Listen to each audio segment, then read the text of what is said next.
Hello friends. As you can see, I'm not in my garage doing a regular video, working on something cool and interesting. Today's video is a little bit different. The last few weeks, or events of the last few weeks, have been difficult and have kind of hit home, literally, for me. So today's video is different, and this is a plea for help. Most of you don't know me. Some of you know me as a guy with a really long name that you can't pronounce. But I'm Ukrainian. I was born and raised there until my early teens. People of Ukraine are being punished for wanting to live in a free and democratic world. Civilians, hospitals, and even children are getting bombed and are dying every day. This is not right. This is an attack on humanity. It is said that many people don't know about Ukraine much more than what's portrayed in the media as the largest nuclear power plant disaster in Chernobyl, which you can catch up on from Netflix.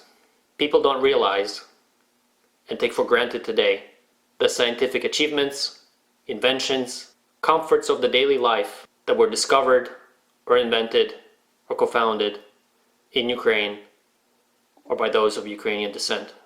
Some of those include designs of beehives for sustainable honey collection without harming the bees, Sikorsky helicopters, which were the first serial helicopters to be used by US Army and Navy, nuclear icebreakers and submarines, which were unparalleled for commercial navigation of the Arctic, antibiotics that treated tuberculosis, and vaccines for the plague and cholera, processes for desalination of water, Grammarly writing and communication assistant, hard disk drives and CD-ROMs for recording information, IMAX motion picture format, PayPal, Snapchat filters, WhatsApp, and many, many others. I still have family and friends in Ukraine, and every day we're planning for the worst. What if the country is taken over and the banking system collapses?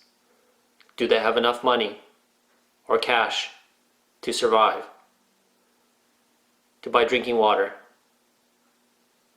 and food? How do we send them more money? Is it even safe to send them money where they have to go to the ATM to retrieve it?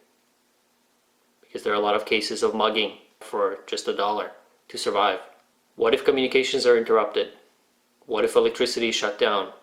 Mind you, this is the middle of winter, where temperatures average about 32 degrees Fahrenheit or 0 degrees Celsius. The rich history, beautiful architecture, and artistic culture, and the centerpieces that enabled this growth are being destroyed. Traditional costumes, dances, and expressions of the people are being leveled to nothing.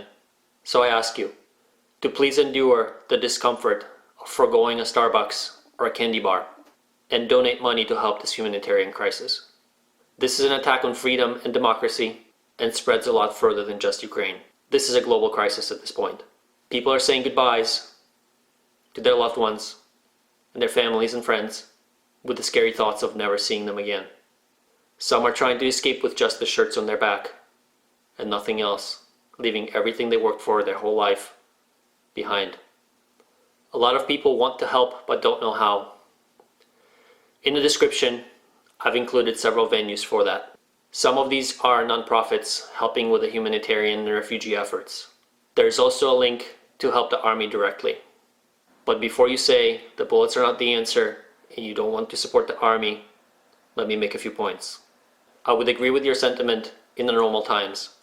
These are far from normal times. People of Ukraine are trying to preserve their culture and their life, not take life away.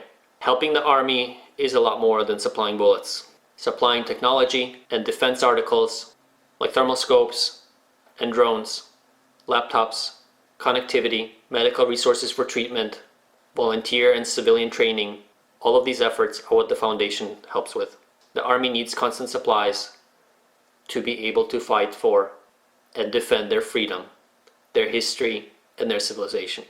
For those of you who have stayed with me till the end here, I thank you from the bottom of my heart, and so do the Ukrainian people.